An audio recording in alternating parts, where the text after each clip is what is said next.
Hi everyone, నమస్తే. నేను Prasanna. Welcome back to my study plan for DSC.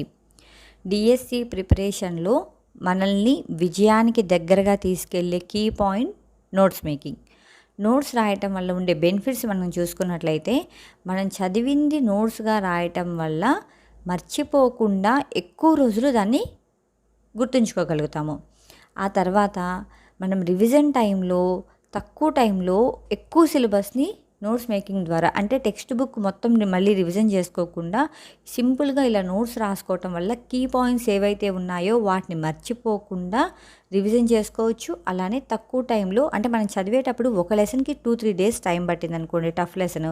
అదే notes making చేసుకొని ఆ నోట్స్ని మనం రివిజన్ టైంలో చదివితే కనుక మనకి 1 డేకి 2 లెసన్స్ 3 లెసన్స్ కూడా కవర్ చేసుకోవచ్చు అనమాట. అంత ఫాస్ట్గా రివిజన్ కూడా చేసుకోవచ్చు.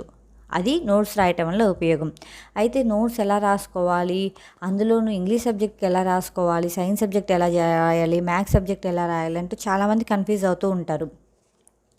సో నేను ఈ ఛానల్ ద్వారా నేను డిఎస్సికి ప్రిపేర్ అవుతూ రాసుకున్న నోట్స్ని మీతో షేర్ చేసుకుంటున్నాను.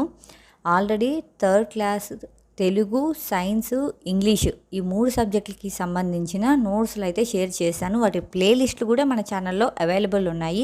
డిస్క్రిప్షన్ బాక్స్లో వాటి లింక్స్ షేర్ చేస్తాను, ఒకసారి చూడండి. ఈ వీడియోలో 4th క్లాస్లోని first lesson, second lesson English subject నుంచి ఫస్ట్ లెసన్, సెకండ్ లెసన్స్కి సంబంధించిన నోట్స్ని అయితే మీతో షేర్ చేసుకోవాలి అనుకుంటున్నాను.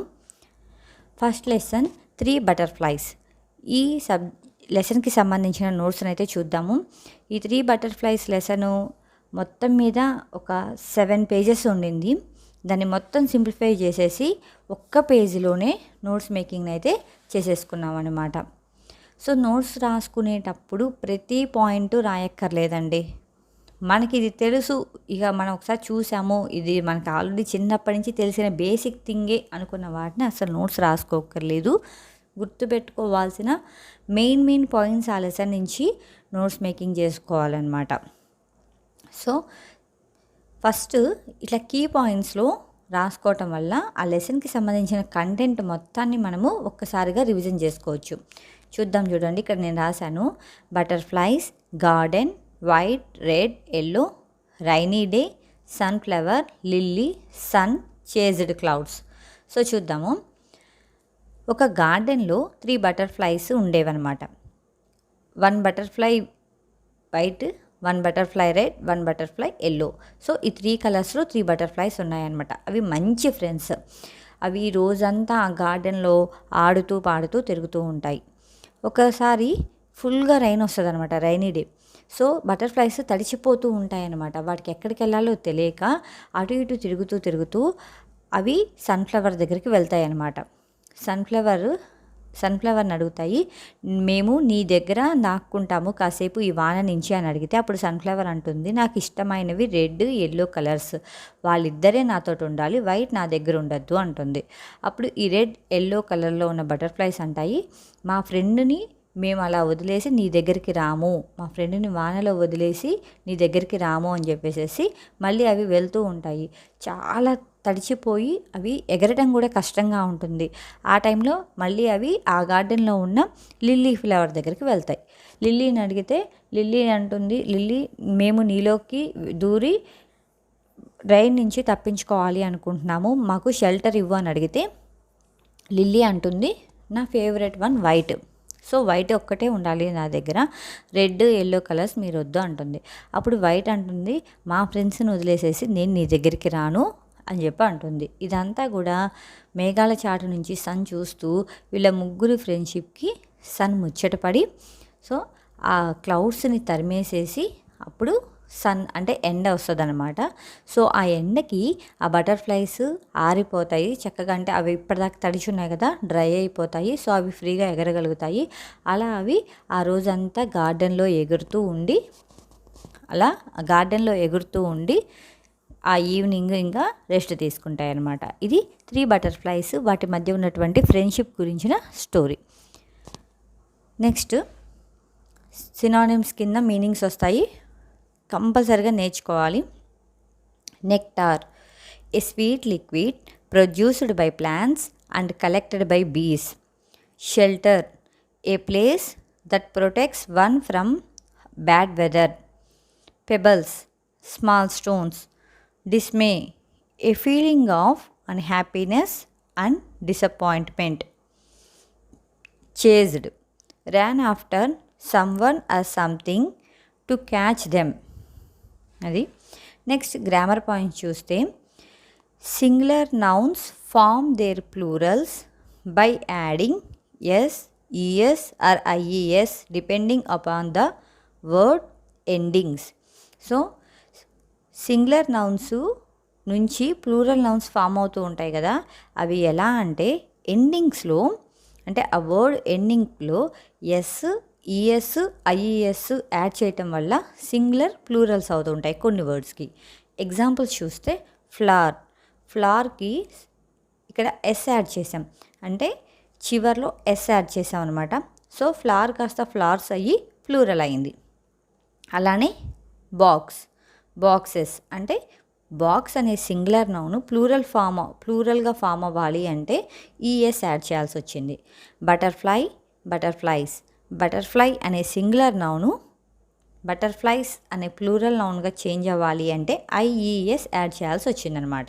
అది నెక్స్ట్ మెటీరియల్ నౌన్స్ గురించి ఇచ్చారు మనకి. థర్డ్ క్లాస్లో నౌన్స్ అంటే ఏంటి, అలానే ప్రొనౌన్ అంటే ఏంటి, వెర్బ్ అంటే ఏంటి, ప్రిపోజిషన్ అంటే ఏంటి, ప్లేస్డ్ ఆఫ్ ప్రిపోజిషను, వీటన్నిటిని గ్రామర్ కింద ఇస్తూ వచ్చారనమాట. చిన్నగా ఒక్కొక్కటి ఇంట్రడ్యూస్ చేసుకుంటూ వచ్చారు. సో ఈ లెసన్లో వచ్చేసి మనకి మెటీరియల్ నౌన్స్లో మెటీరియల్ నౌన్ గురించి ఇచ్చారనమాట. The nouns which are made of a metal or substance are called material nouns. ఏదైనా ఒక పదార్థంతో లేదంటే ఏదైనా ఒక లోహంతో తయారైనటువంటి నౌన్స్ని, అంటే పేర్లని మెటీరియల్ నౌన్స్ అంటాము. Examples honey, gold, wood, wool, water, meat, bricks, cement, silver, eggs, oil, clothes, milk, cheese, iron. ఇవన్నీ కూడా మనకి మెటీరియల్ నౌన్స్కి ఎగ్జాంపుల్గా చెప్పుకోవచ్చు. Next lesson number 2, major Dhyan Chand hockey player. So story మొత్తాన్ని ఇలా సింపుల్గా రాసుకున్నాను అనమాట. ఒకసారి చూద్దాము. ధ్యాన్ సింగ్, అసలు ఆయన నేమ్ వచ్చేసేసి ధ్యాన్ సింగ్. ఈయన సోల్జర్ ఇన్ ద ఇండియన్ ఆర్మీలో సోల్జర్గా ఉండేవాళ్ళు. అయితే డే మొత్తము ఆర్మీలో ఉండే బిజీ వల్ల ఆయన నైట్ టైంలో మూన్ లైట్లో హాకీని ప్రాక్టీస్ చేసేవాళ్ళంట. అందుకే ధ్యాన్ సింగ్ వాళ్ళ కోచ్ ధ్యాన్ సింగ్ని ధ్యాన్ చంద్ అని పిలిచేవాళ్ళంట. చాంద్ అంటే అర్థం మూన్, అంటే రాత్రిపూట మూన్ ప్రకాశించినట్టు ఈయన రాత్రిపూట ప్రాక్టీస్ చేసేవాళ్ళు కాబట్టి మేజర్ ధ్యాన్ చంద్ అయ్యాడనమాట ఈయన. అయితే ఒకసారి 1936 ఆగస్టు 15న ఒలింపిక్స్ జరుగుతున్నాయి. ఈ ఒలింపిక్స్ని జర్మనీలో ఉన్నటువంటి బెర్లిన్లో హోస్ట్ చేస్తున్నారనమాట. అంటే అప్పుడు జర్మనీ వాళ్ళు మా దగ్గరే జరుగుతున్నాయి కదా ఒలింపిక్స్, కాబట్టి మేమే ఖచ్చితంగా విన్ అవుతాము అనేసి బాగా కాన్ఫిడెంట్గా ఉన్నారు. సో ఆ టైంలో మ్యాచ్ స్టార్ట్ అయిన తర్వాత, లాస్ట్లో మ్యాచ్ స్టార్ట్ అయిన తర్వాత ఒక హాఫ్ అన్ అవర్ వరకు కూడా ఎవ్వరూ గోల్ చేయలేదన్నమాట. అటు జర్మనీ వాళ్ళు గోల్ చేయలేదు, ఇటు ఇండియా వాళ్ళు గోల్ చేయలేదు.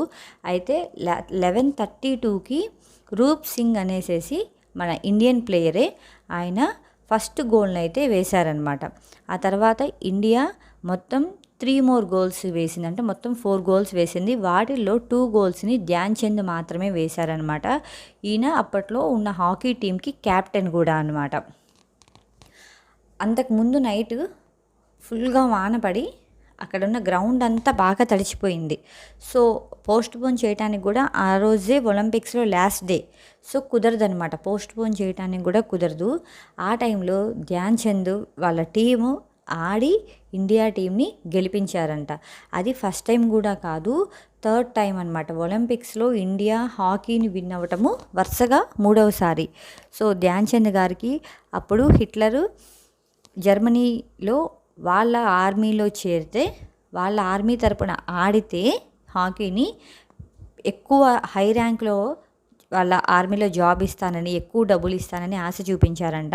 కానీ ధ్యాన్ చంద్ వాటన్నిటిని వదిలేసి ఇండియా కోసం మాత్రమే, తన పుట్టిన ఇండియా కోసం మాత్రమే ఆడారు.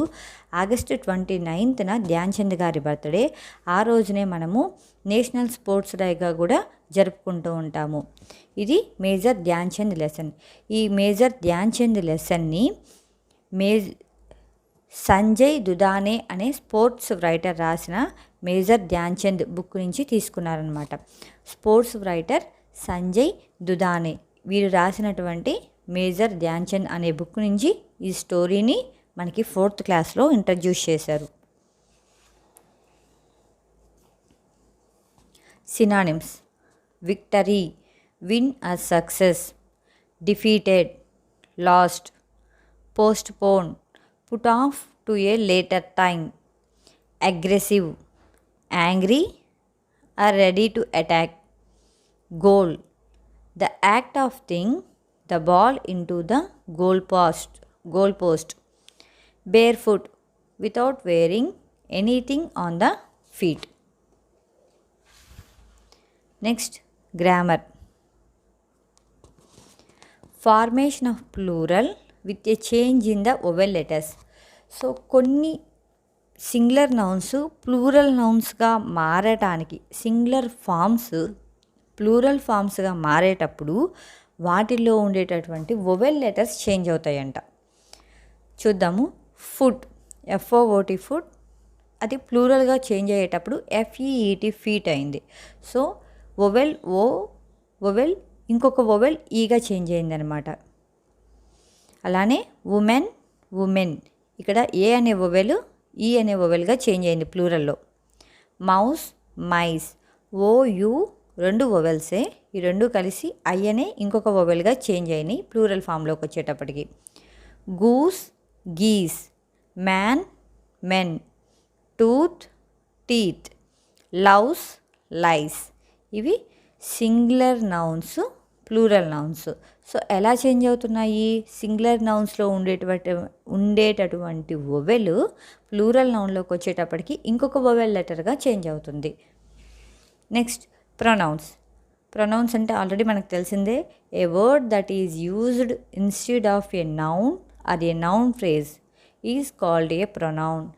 నౌన్కి బదులుగా వాడేది ప్రొనౌన్, అంతే. We express our sympathy when somebody loses something are gets injured. ఎవరైనా ఏదైనా పోగొట్టుకున్నప్పుడు కానివ్వండి, లేదంటే ఏదైనా గాయపడినప్పుడు కానివ్వండి, మనం వాళ్ళకి సింపతిని ఎక్స్ప్రెస్ చేస్తాం కదా. సో ఆ సింపతిని ఎక్స్ప్రెస్ చేయటానికి మనం వాడే వర్డ్ ఏంటంటే I feel sorry etcetera. So ఇదొక చిన్న గ్రామర్ పాయింట్గా కాన్వర్జేషన్లో ఇచ్చారనమాట. సో ఇది second lesson, major Dhyan Chand. Next, poem the kitten at play. ఈ పోయంని రాసింది విలియం వర్డ్స్వర్త్. మనకి తెలుగులో ఎలా అయితే కవి పరిచయాలు ఉన్నాయో అలానే ఇంగ్లీష్లో కూడా కొన్ని చోట్ల కవి పరిచయాలు ఉన్నాయండి. 2019 జనవరిలో జరిగిన DSCలో ఇంగ్లీష్ కంటెంట్ నుంచి వచ్చిన క్వశ్చన్స్లో పోయట్సీ ఇతర రచనలు కూడా అడగటం జరిగింది. సో మిస్ చేయకుండా తప్పకుండా చదవాలి ఉన్నవి. William Wordsworth was an English poet. His major works are lyrical ballads, Simon Lee, we are 7 lines written in early spring. ఇవి వారి ఇతర రచనలు. అలానే సినానిమ్స్ కింద వచ్చే మీనింగ్స్ చూస్తే sporting, playing, withered, dried, crouches, lowers the body with arms and legs bent, prey, a bird or an animal killed by another animal for food. So these are the meanings. I hope you like this video. మీకు video నచ్చితే like చేయండి, share చేయండి. Thank you for watching.